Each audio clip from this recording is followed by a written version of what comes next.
What's up, Storm Watches? And you know, of all the Ruby critics ever, or any critic who ever reviewed Ruby ever, so yeah, I guess that would make them Ruby critics. Uh, I was the first one ever. Like, I was the first one ever.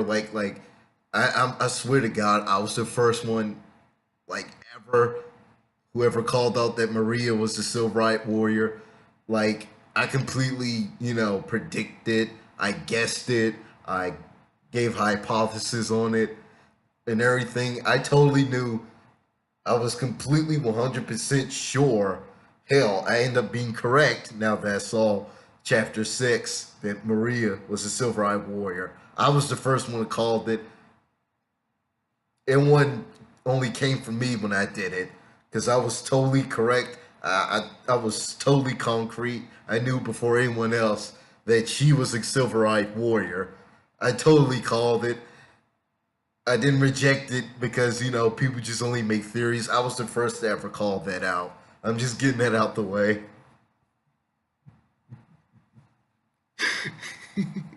I called it. Everyone came to me. Unicorn of War, Adele Aka, still refusing. Hero Hay, Fat Man Falling. Anyone who did a prediction with Marie Kaido Dan, anyone who ever did a prediction of her being the Silverite Warrior, they all got it from me.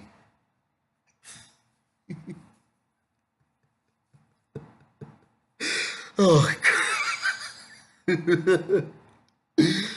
man.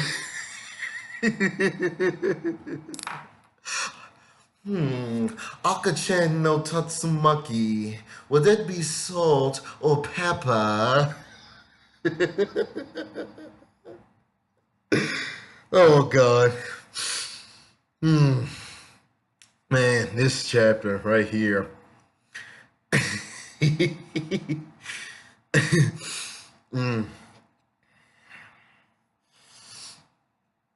Man.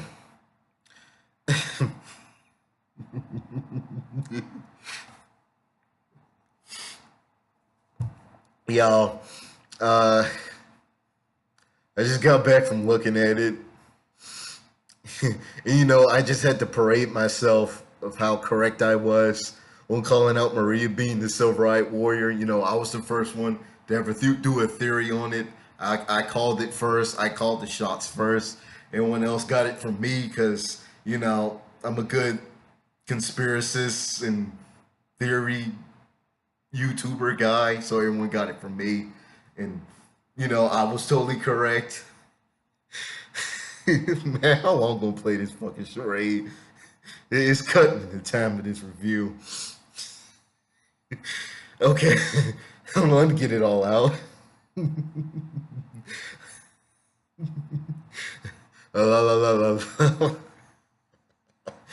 Oh gosh, it's the thing I do for y'all. Oh shit.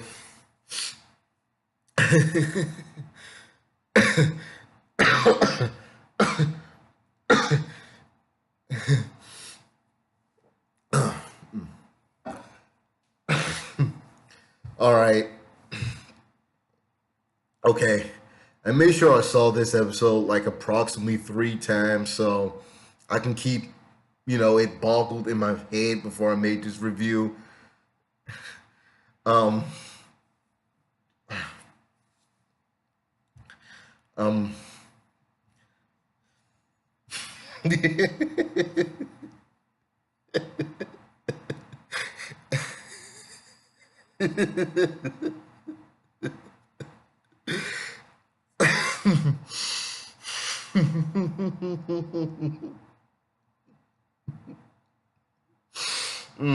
God's sake. I'm gonna be thinking about this shit all night.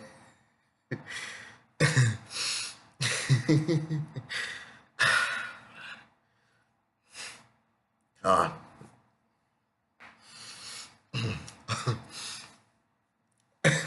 I know I'm juicing it, y'all.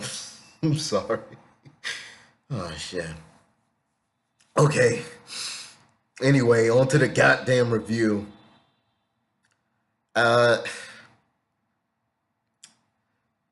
the type of impression I would have for this episode would be, I guess, just like any filler episode, I guess, because nothing actually happened in this episode. The only real thing that actually came out of it was the big revealance of the why the town was all dead, why everyone was dead, and Calivera, again,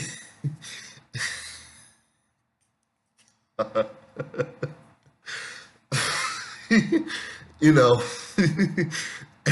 me calling me calling out Calavera being the Silver-Eyed Warrior. Me and me alone. That the theory that I got right, that everyone got from me about Calavera being the Silver-Eyed Warrior, that I totally did not try to debunk in the past about her not being one. The thing I totally got right. Okay. Okay. Yeah, pretty much I saw it just as another filler episode. Like nothing really happened. Uh I guess in this episode we finally get to see Ruby finally respond to the Crow's alcoholism in a really dramatic and major way in this episode, which actually more so actually completely reinforces and established that Ruby has some really deep concern about Crow's crippling alcoholic condition.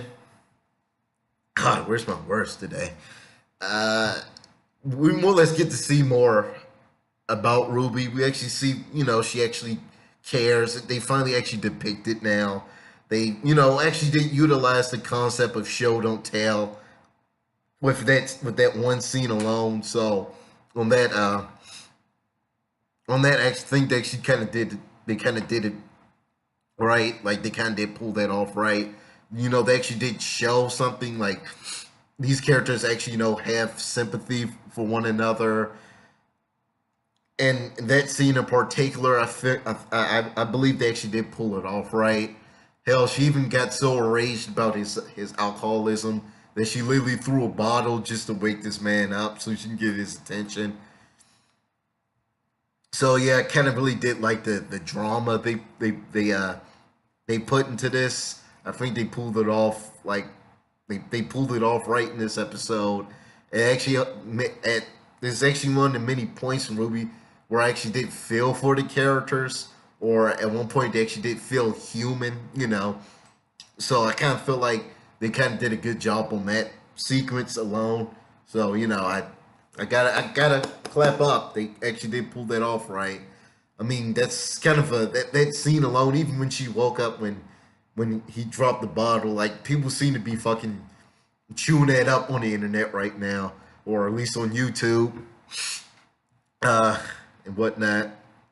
Um, but me personally, all jokes aside, I actually kind of did feel like that whole little scene, that sequence of events, was actually convincing enough. Like I actually did feel like there was TLC putting the Ruby's action, her emotion towards Crow, the what she feel, her true feelings, what she actually feels about Crow, about his crippling condition. Like they actually did feel human. They didn't feel like one-dimensional characters. They actually do feel for each other. They actually depicted it in the scene where where it was reasonable, where it was believable. So yeah, that part was played off really nice. Actually did like how they pulled it off. Hmm. Uh, let's see. Hmm. I I kind of chuckled a bit because I swear to God, for like a long time, I pretty much been asking the same question on like where are they going again, or why the fuck are they going to Atlas? And I kind of chuckled when Weiss pretty much fucking said it herself, like, why are we going to Atlas again? And I kind of, like, sniffed a little bit. I'm like, like, yeah, like why are they going there again? Me as a viewer, I kind of confused. Like, are they trying to retrieve all the relics so Salem wouldn't get to it, or like like they never actually said their motive. They actually didn't really clarify the motive of why they're going to Atlas. And when Weiss pretty much asked that question, I literally just could do nothing else but just snicker at that. I mean, I can't tell if that's a good thing or a bad thing. Like on the on the writer's part, I guess they finally are listening to their viewers, or somebody said something, or they were sick of the jokes, I guess, all the memes that's about RWBY. I really actually really don't know how. For me, I don't really actually know how I should felt about it. I mean, obviously, of course, I just said it earlier. I snickered from it, so obviously I found it humorous. But in other circumstance, in a narrative perspective, I kind of felt like that was a little, it wasn't good. It was kind of, on the narrative side, it was kind of limp because they pretty much asked the question I was asking since volume 4. Like where were they going again? They were finding clues to what again? They were trying to find the relic of knowledge, or until we know that, of course, in volume 5, where they get the relic of knowledge from Atlas. I'm not Atlas. The place that Lionheart was. Like, damn, kind of little Bucky on the lore concept. Well, I know the lore is just, some parts just become really shaky in my head because Ruby's plot in itself is it's a bit of a stretch. Sometimes I kind of get shit like boggled up a bit. Some shit be slipping from my mind.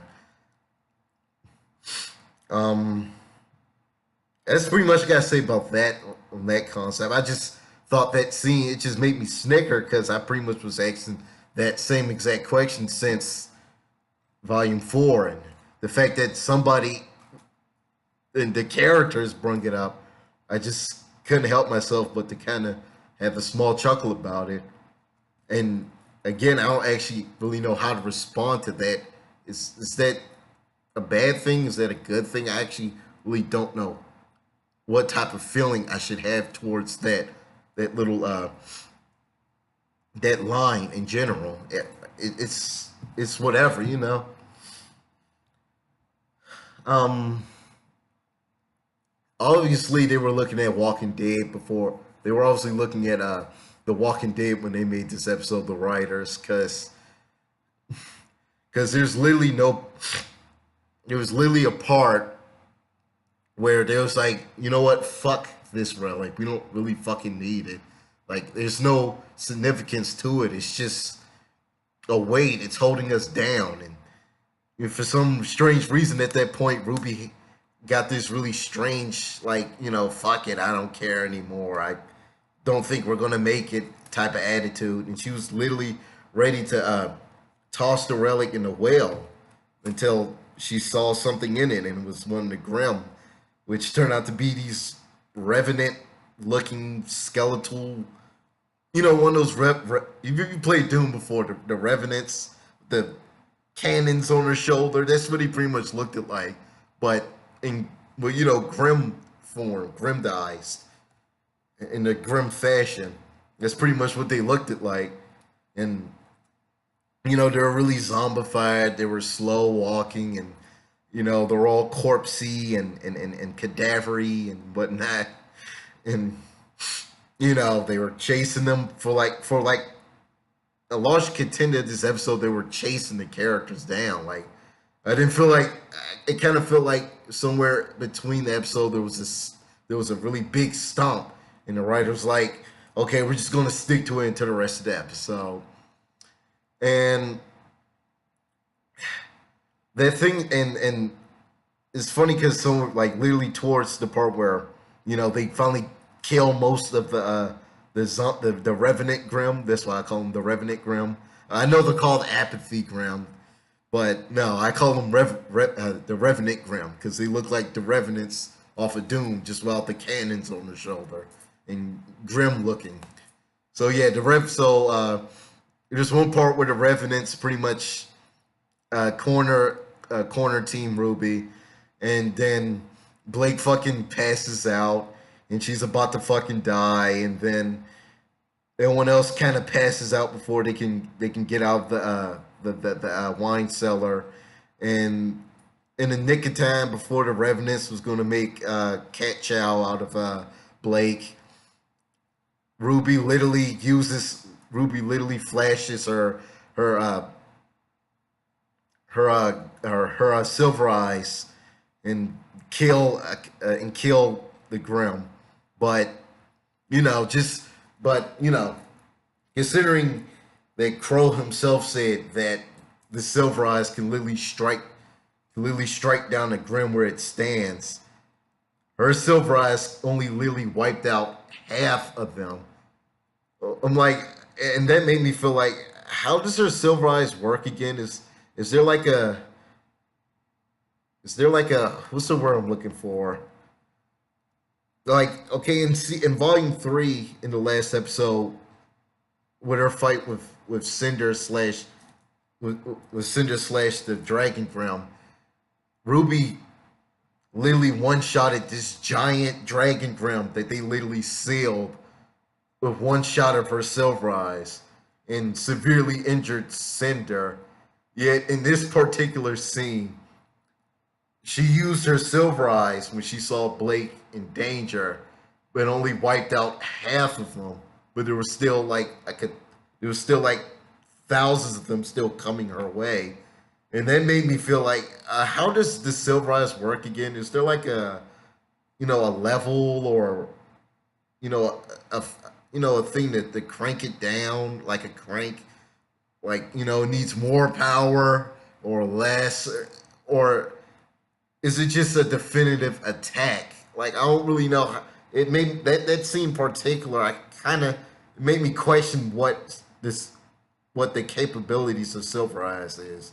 Is it a definitive ultimate attack, or does it have its levels? Like, could it be like instant kill, or could it be massively powerful, or can she turn it down a few notches so it wouldn't infect people much or something?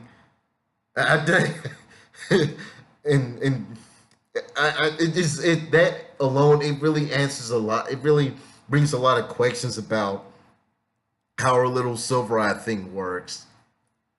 I mean, I'm kind of glad they're finally going to discuss, the silver eyes. Like I said earlier in my past reviews on Volume 6, this Volume 6 itself is starting to be that arc that finally explains everything.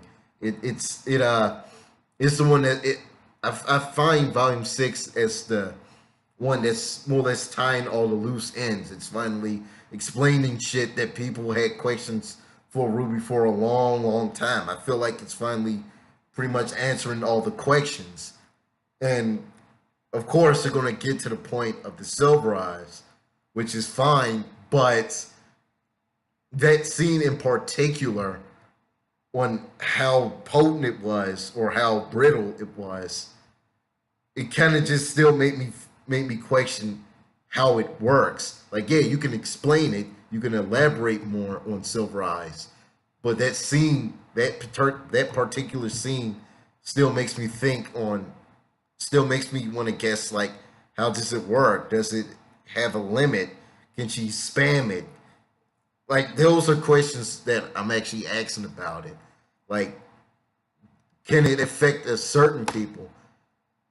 Hell, even another one, does RWBY have power levels? That could also be tied in with the Silver Eyes. This is a if. Does RWBY have power levels? Which would bring back to how effective the Silver Eyes would be against particular people. So yeah, that's pretty much what I gotta say about Silver Eyes. Like, there's still a lot of things they could explain about it. Like, yeah, you can explain what it is, but you also need to break it down. You need to be analytical about it. Like, what is it really? Yeah, we know what it is, but what is it? If you catch my drift, what's its capabilities? What does it do? Does it have a limit? Is it limitless? Is it unlimited?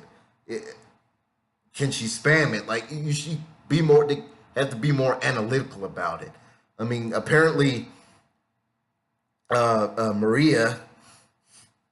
Uh, apparently, Maria, who of course later revealed to be a Silverite warrior. Apparently, Maria to enlighten Ruby on how to use it. Although I was expecting Osmond to they built it up as Osmond was going to teach Ruby how to use it, but instead it's Calivera. But Osmond pretty much fucking locked himself up in Oscar's mind because they almost get on his ass. So I guess that's pretty much why they had Maria for, to pretty much be her separate sensei on how to use her silver eye power. Again, another thing I called out that everyone got from me.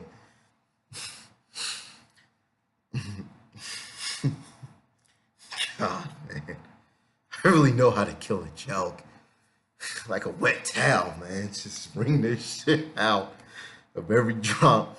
But no, seriously though, it's just, I get it. They do. They're going to explain the Silver Eyes, but I think they should be more a little analytical on it.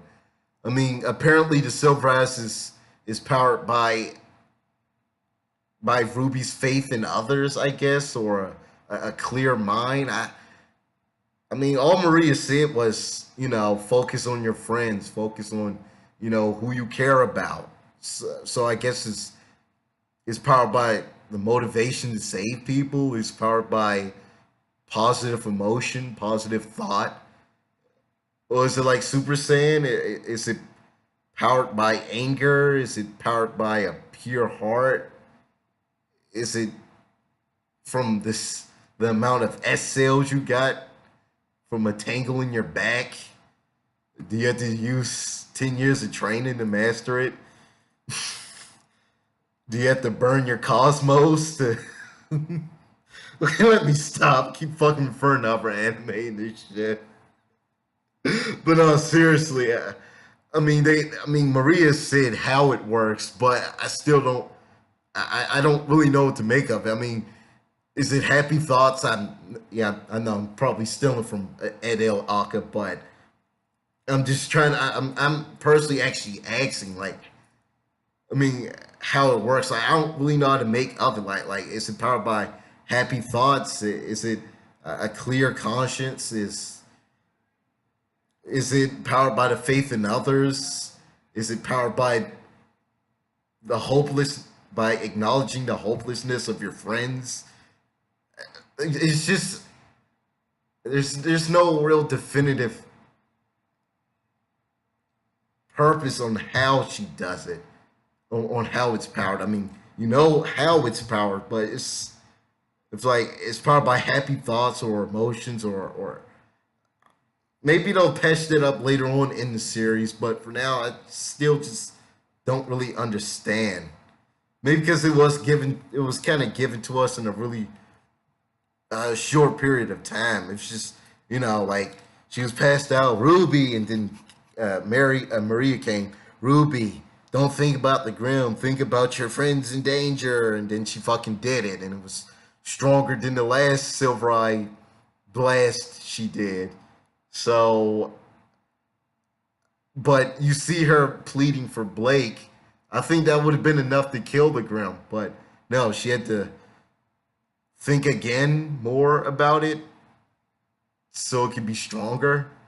So the more she thinks about her friends, the stronger it is. But if you were to go back to the scene in volume 5 with Cinder's fraction fighting Team Ruby, Juniper, and then you see John get hurt, and then that triggered her Silver Eyes again to attack. But you go back to this scene and she's like only used half of it, but then had to think again when Maria more or less helped her out, so it was automatically stronger in the instant. And then you go back to Volume Three. You even go further, yeah, to Volume Three, where she pretty much saw Pure died, a character she talked to sparingly, and it was massive enough to kill the Grimm and severely hurt Cinder. And you even go further where they foreshadow it in Volume 1, in the pretty much first episode when Osmond interrogates her. Well, he only mentions it. He didn't really, he just said, "What's that? Silver eyes." So I guess it's foreshadowing, or it's left, at that point, it was just left up to theories. And now the theory has come true that it's this ultimate warrior ability that can strike down a Grimm automatically, but apparently there's a limit to it, or the more people she thinks about, the more clear conscious and stronger it gets. I don't know. Actually, I'm like bashing it right now, and I haven't even got through Volume 6 yet. So I guess we'll just wait. We'll just wait and see more about it, more explanation to it, I guess. So I don't know. It's just the Silver S is like literally a whatever in RWBY. Like it's relevant when it needs to be, you know. Just like the relics technically are relevant when they need to be. Cinder, although yeah, has her own plot, her shit is only relevant to the story when it needs to be. Same thing with Osmond, which is literally, well, technically he had an arc, you can say, from Volume 4 when he first awoken in Oscar. That was like the start of his new arc, which was within Oscar in Volume 4. And I guess when he pretty much said fuck it and hit right in Oscar's mind, that was the closure to it, I guess. I'm gonna have to give this episode an adequate, with a adequate kind of seeping a little bit into obsolete a bit, because it was just a pointless filler episode. Shit really didn't happen, and although yeah, they were probably explaining more on Silver Eyes, it still leaves a lot of unsolved questions. And not in the sense like I want to know more about it, like it keeps me hungry for more per se, but more so like it just it leaves me with questions of why, more so than of yeah, I'm pumped up to see what's happening next, and more or less leaves me questions with huh? What? I thought it did that, not this, or it's powered about that. Like that's ridiculous. It more or less the whole concept of Silver Eyes, especially in this episode, it leaves me with a lot of emotions, with a lot of notions and theories, and God knows what else be coming out of my morbid ass mind. So I don't know. I mean, so far this probably is the weakest episode of RWBY, and for me, this really hurts because actually, Volume 6, I kind of started on the right foot for the most part. And then this episode came, and, you know, now I just have a lot of mixed emotions about it and whatnot.